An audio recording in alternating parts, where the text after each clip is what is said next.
Beth Berghan. I'm an internationally awarded leadership and communication coach, and I am here every Tuesday live Sydney time or Australian Eastern Daylight Time at 10 a.m.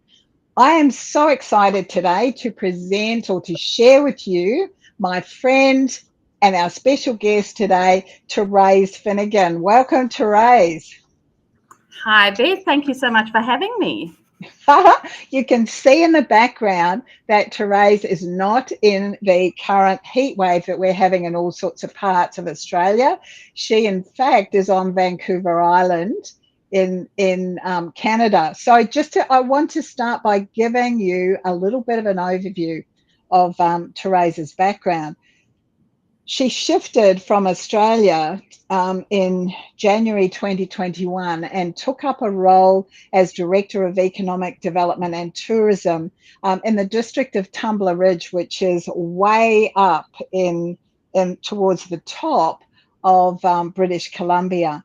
And what she had done prior to that was a number of different roles, some of them in the local government sector in Australia. She'd been a tourism recovery officer at the Southern Downs Regional Council here in Queensland. She'd also worked as a business development facilitator in the economic development team here on the Sunshine Coast in Queensland, doing a lot of commercial projects, working with business owners. She's owned and operated her own business, and she calls herself a serial immigrant, and that'll be one of the things that I actually want to have a bit of a look at with her today. So, you've done a lot of different things. You've done a lot of different things, and your journey has kind of crisscrossed you all over the world. When you think about all of the different experiences that you've had in your life, what does leadership actually mean to you?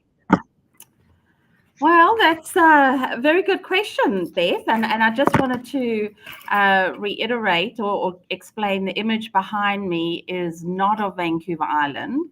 It is of Tumbler Ridge up in northeast BC, where I was for the last year and a half.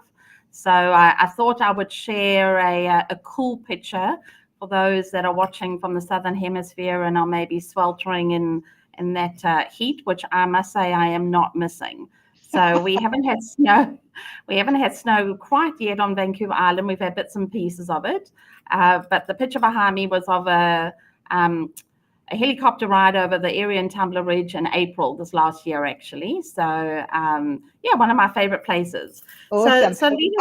Wait a minute. What I forgot to do was to tell people that you're no longer at Tumbler Ridge. You're actually now setting up and establishing a brand new economic development portfolio for, is it Esquimalt? Is that how you say it? Esquimalt. So, township of Esquimalt on southern Vancouver Island in BC. Yeah. Thank you. I left that bit out. I apologize. No, that's all good. That's all good. So, leadership for me, really, as you've gone through my resume, it does sound like a bit of a leapfrog here and there. And it really hasn't been about holding a title for me or occupying a specific role.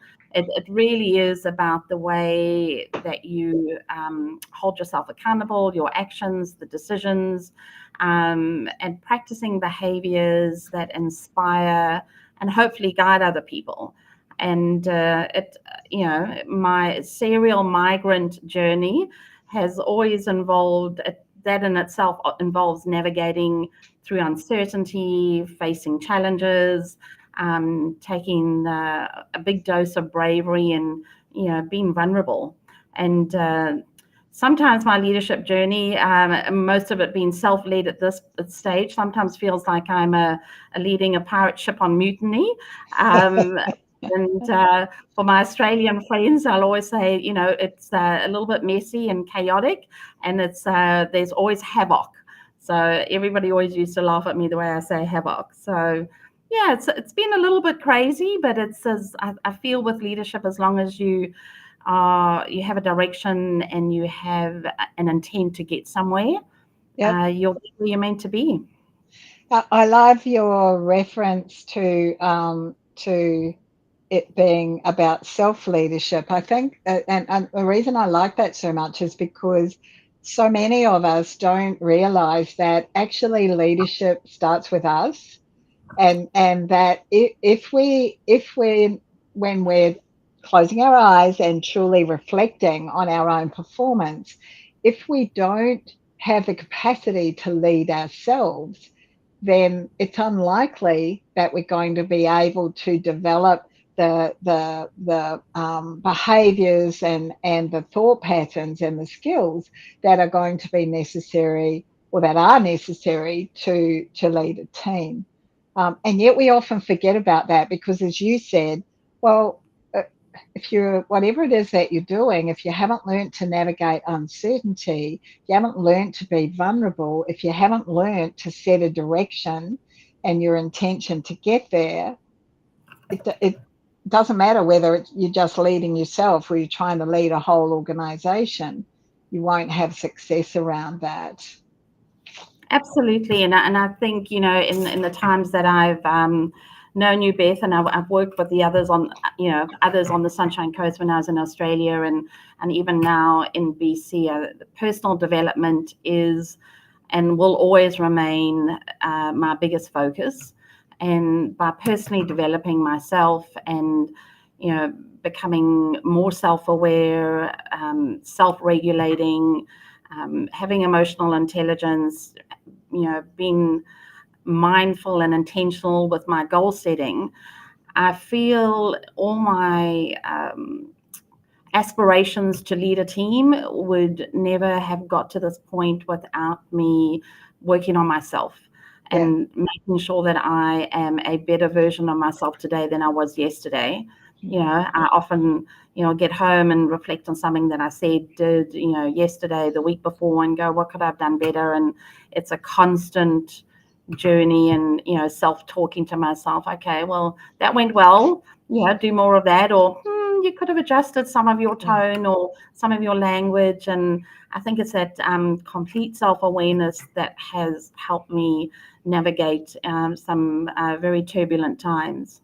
Yeah, I appreciate you saying that because we don't, that power of self-reflection, and that the leadership isn't a place that you arrive at.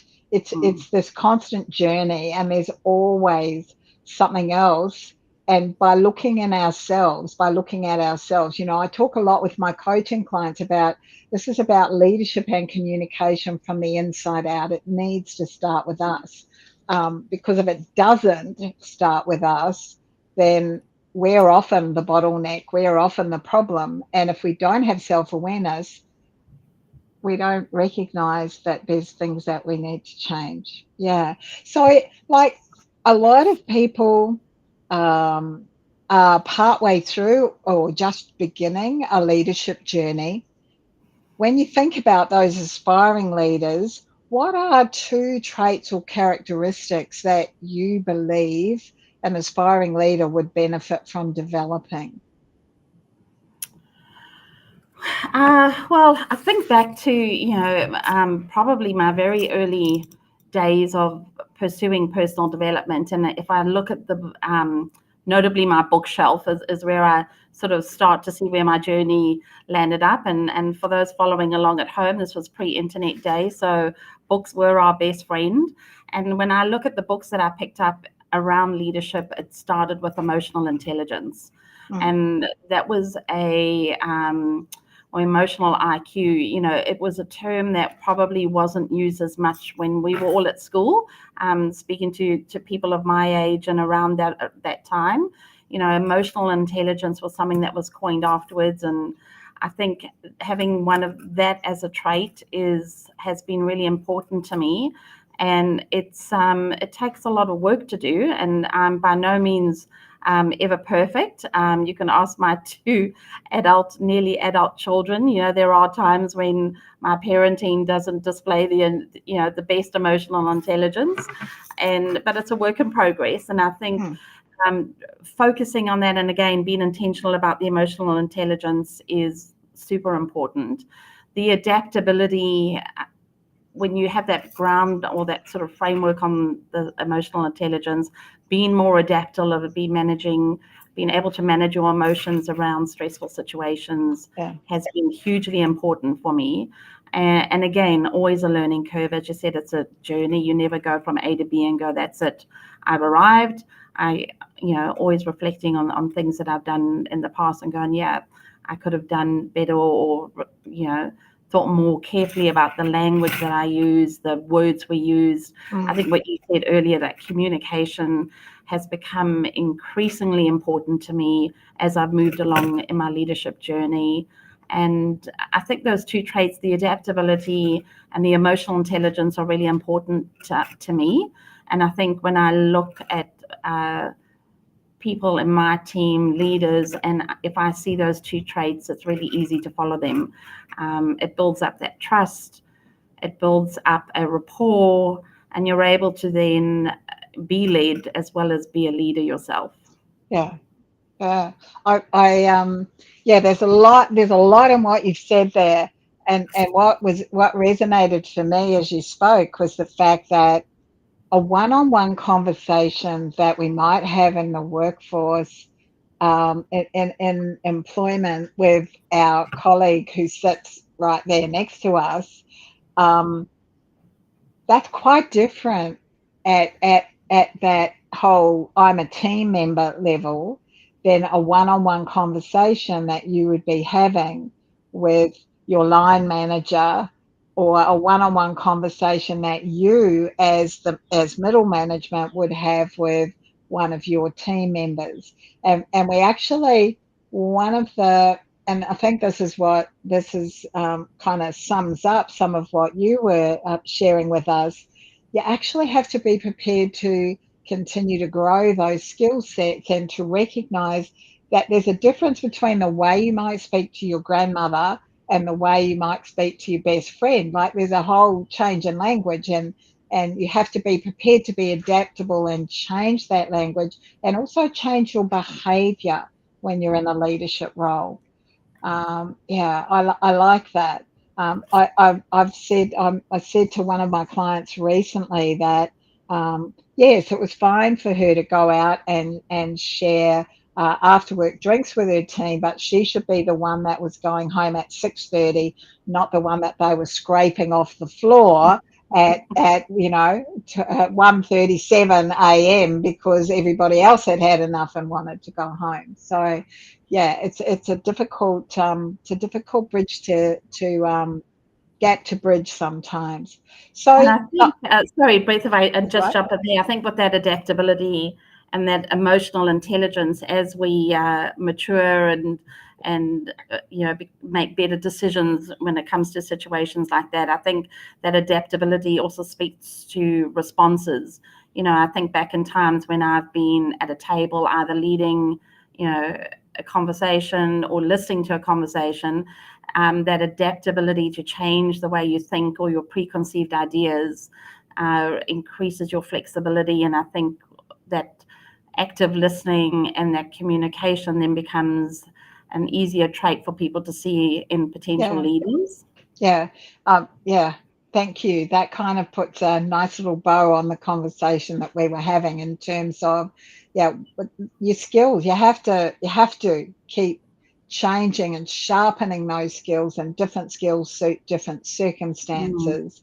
But also, the other thing that you said before that we didn't actually come back to was that self-regulation. So learning to manage those emotions, and we often talk about that in terms of our most intimate relationships, and in terms of asking for time out.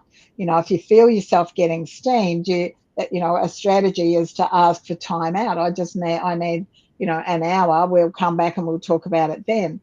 We don't do that in the same way in a work situation. The same words might not be appropriate, but allowing yourself to end a conversation or bringing a conversation to an end because you can see it's getting out of control actually demonstrates maturity and leadership. And it's something interesting, and it's probably more relevant to local. Well, I'll speak for local government. You're in private enterprise, you might find the same thing. You know, somebody said to me, when as staff members or as part of the leadership team, when you present reports to council, really the outcome of the report is not what you personally want. It's the presenting of the actual report and putting information out that's can be fair, that can be informed, that can be considered. And I think that's been a really big learning curve for me, in taking sort of your own ego and agenda out of things, and being, again, just tapping into that emotional calm, so that you can do the best job you can without pouring a whole lot of emotion and reaction into things. Yes, often we're not in a position where our opinion is the one that matters. We're in a position where the information we provide facilitates the process of making the decision. Yeah. And so, yeah, that unbiased, that unemotive, and the self-regulation, like you could feel really strongly about something, but your role isn't to present it with all of those potential biases. Yeah, I like that. Thanks. That was a great rabbit hole to go down. I'm really good at those. Yeah, together. We are dangerous together, people. Like hours and hours and hours of conversation go by. So, yeah. That's True good. story. We enjoy each other. So that's wonderful. So the opposite, or the flip side always, of thinking about, what are some traits or characteristics that would benefit us? The opposite of that is obviously, so, what's one thing that you think not only aspiring leaders but all leaders might benefit from being less of? I think the one that comes to mind, and we've heard this word bounced around a lot, I'm sure, in all the workplaces we've been involved in, is that micromanagement. When somebody is a looking over your shoulder kind of a leader or manager who doesn't trust enough in the team to get the job done. Yeah. And there's this over involvement in finding out what the detail is and what you're up to, and where the projects are. And I think it's a tough one, and it's something that I've been hugely mindful of. I've certainly had occasion to be in rooms where there's micromanagers around, and it stifles flow, it stifles creativity, and it elicits a bit of that eggshell kind of a feeling. You get into this bit of this sort of spiral in a team where it's if there's too much micromanagement going on, things slow down a lot, and that creativity is just stifled. So I think whenever I look at the things that I'm doing, or when I have direct reports to me, is to have the trust that they'll figure it out. That's a problem for them to solve. You're there to guide and provide mentorship, but you're not there to do their job or to over provide too many details. So I think that's something that I try and bear in mind all the time. Yeah, it's actually so destructive, and many of us don't realize. And I mean, this really starts. Our first leadership role is really as a parent, in terms of, there are other things that we might do before that, but this lifelong one, and the most challenging one can often be the parenting. So the example I'm going to give really, for many of us, starts there. We don't understand as well as we could, that every single time we make a decision for our children, for our partner, for our team, in an organization, every single time we solve a problem for them, we're actually disempowering them. We're taking away from them the opportunity to be able to learn, because so much failure brings learning with it. And if we can create a situation where people are, our team, our children, whoever, are encouraged to do something without being concerned that they're going to get it wrong, and being more concerned that they're going to learn something on the journey, that's a pretty powerful place to be as a leader. It is, and it's a beautiful gift to give to people around you. And I'll also use one of my parenting examples. And I think it was probably my eldest son at the time was in middle school, so mid-high school, and he had switched from one school to another, thinking that was going to be a better decision for him. And within a month or two, I could tell he was not happy. And before the first term was over, we had a chat, and he goes, "Mum," he goes, "I think I want to go back to my old school. This was a mistake, and I'm not comfortable with the decision." I said, "Okay." I said, "Well," and he couldn't really articulate like what was not going well for him. So I asked him if he would go and see my business coach that I had at the time to help him make that decision. And he said to me, he goes, "You're just going to get them to, persuade me to do what you want to do." I said, no. I said, "This is an exercise for you to check in and to learn some tools on how to make that decision yourself." I said, "I have no vested interest or in the outcome, whether you stay at this school or stay at that school." I said, "It really doesn't matter to me. I just want you to make the best decision for you."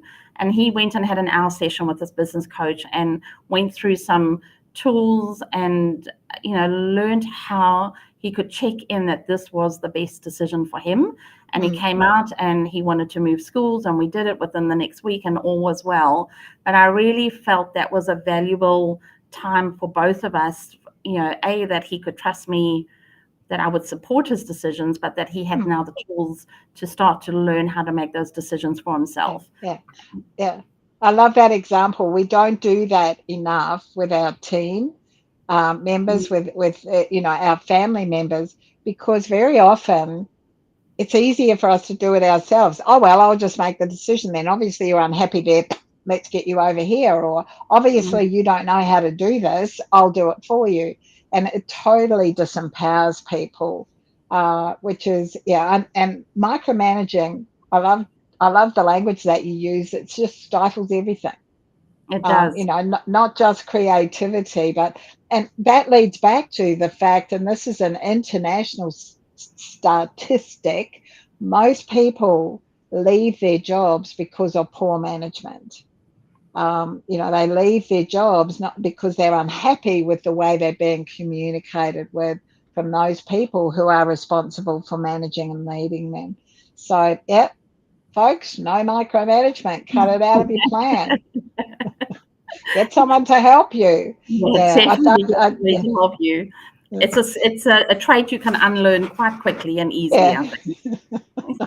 Some people go to the dark side though, and they hand everything over. Like, you just do it all yourself. Like, there still has to be some accountability right there. Yeah, and I think that's the trick with the being as a leader, knowing when to give guidance, when to give mentorship, when asked, when to give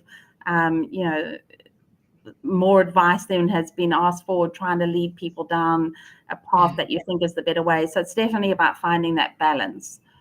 Yeah, it is. So thinking back, like, you've had this real journey of self-leadership, and now taking up this new role, setting up the economic development portfolio. You don't actually have a team that you are leading. However, you're leading the whole organisation, aren't you? You're actually leading the community, and opening their minds to the possibilities that might exist for them to build their economic development as a community. When you think back, are you able to recall or share with us kind of like a sliding doors moment in relationship to your leadership journey that was really a big aha for you? Like, if I'd done that then this might have happened. If I'd done this, something different occurred.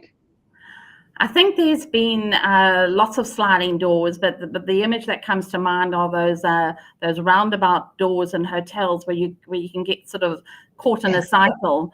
I'll start with the earliest memory I think that I have, when recognition was something that really gave me something to think about. I was probably about 16, so grade 12. This was when I was in school in South Africa and working part-time in the afternoons and on the weekends at the local hardware store. Yeah. And the owner came up to me the one day after the end of the shift, and he handed me a brochure, and he said, I'd really like you to consider, I don't know if you've heard about this program, it's called the Rotary Youth Exchange Program. I think that you have the skill set or the abilities to be a leader and an ambassador for Rotary overseas. And I'd never heard of the program, never heard of Rotary before. And was super excited at the idea of going overseas on an adventure. So I took the brochure home, and there was much weeping and wailing from my parents because, of course, we couldn't afford it. And I think for me, number one, it was the recognition that I'd been recognized at work for having something different, especially in a part-time job. But the second thing that I learned out of that whole exercise, well, of many, many things, and I said to my parents, I said, well, let me just apply, and if I get in, then we'll figure it out. So let's just see if I get to the next step and then work it out from there. And I applied and got to the next step, and then there was more weeping and wailing, and by then it was like, well, we're so invested now in this outcome that we made it work. I got a second job and contributed about 50% of the costs to going overseas for the year. And that also helped me better understand my ability, that adaptability, to set a goal, figure out how you're going to achieve it. Sometimes the details aren't all worked out, but just get out and do it. Yeah. And I look back on that early experience with Rotary, and I am now a Rotarian in Victoria at Victoria Harbourside Club. Rotary has a lot to answer for in my life. It was a life-changing experience. It was a life-changing experience for my parents. Both my parents became Rotarians in their own right, as did my brother, my cousin. That one program that involved me had a ripple effect out there. And I think the most important thing out of that story is just to be recognized, that somebody had actually seen me. And I think, that when I know how important that was to me, I make a point of doing that with people that I work with, or when I've had direct reports as well, is to see people and to acknowledge their skills, encourage them to chase their dreams, and be as supportive as I can be in whatever environment I'm in. And that stands you in good stead if if you're able to recognize and acknowledge what you've recognized with your team members. As a leader, that can be quite a unique behavior because people just don't hear it from anyone else, and so it actually puts you as a leader in a different group. I find saying thank you is a really effective leadership tool. It's a really effective living in your whole life tool as a leader, to acknowledge and to thank people for the contribution that they've made is really important. So thank you for sharing that sliding doors moment, because it's almost like, well, hey, someone else thinks that I might have some leadership skills here. I better get on and actually develop them. Yeah, I love that. Yeah, and look, and there's been other examples, probably too many, unfortunately, where I have been in situations in the workplace where recognition was not there, and then you have the adverse effect of that. And what that does is it challenges you to stand up for yourself and to see the value in yourself first, and then expect that of others. Like sometimes, as much as it's amazing to be recognized, equally we sometimes have to stand up and recognize ourselves and go, this is my value, and I am going to ask for more, and I am going to be more, and I am going to apply for that that position 2 levels above what I think I can do. But having that recognizing yourself is so important. Yeah, I like that, and that's that self leadership and that ability to reflect and go, am I being all that I can be here? Am I doing all that I can do here? And am I being valued in a way that serves me as part of my growth journey? Okay, we have talked for ages. Well, and So as we said, that's always something we do really well. that's a danger. So thank you so much. I've got some great things there about, being setting the direction, making sure that you're intentional, having the emotional intelligence, developing adaptability, getting rid of any of those micromanagement tendencies, but focused on the importance of that personal development, that self-development and ongoing reflection. If people want to learn more about you or where you currently are, and how do you say it? Esquimalt. Esquimalt. Esquimalt. My favorite place is probably on LinkedIn. So Yep. I have from my many years ago when I had my own digital branding company and help business owners market themselves, I found LinkedIn to be super effective. So you'll find me hanging out there, sharing articles and chatting if anybody wants to have a one-on-one with me. Particularly, we didn't even touch on the serial migrant stuff. So if you're wishing to jump countries and want to know how to do it, I've done it. She's your girl. She's your girl. Talk to her. I am. I'm collecting passports as we go along. So if anybody wants to chat about any of those topics, more than happy to Just yell engage. out. Awesome. Okay. Thank you. So Thank you, we've checked out, we've talked to Terese, we've learned about some of her leadership journey. There is so much more that I know she could share with all of us and that we could certainly learn from her. Thank you, everybody. If you've watched it live, give us a thumbs up or a signal. If you're watching the replay, pop in #replay. Happy to answer any questions. And if you need to ask us any, pop them where we can see them and we'll get back to you as quickly as we can. In the meantime, thank you all for being here. I will see you next week. Leadershipisation, all things leadership, 10 a.m. Australian Eastern Daylight Time. Thank you. Bye now. Bye. Cheers.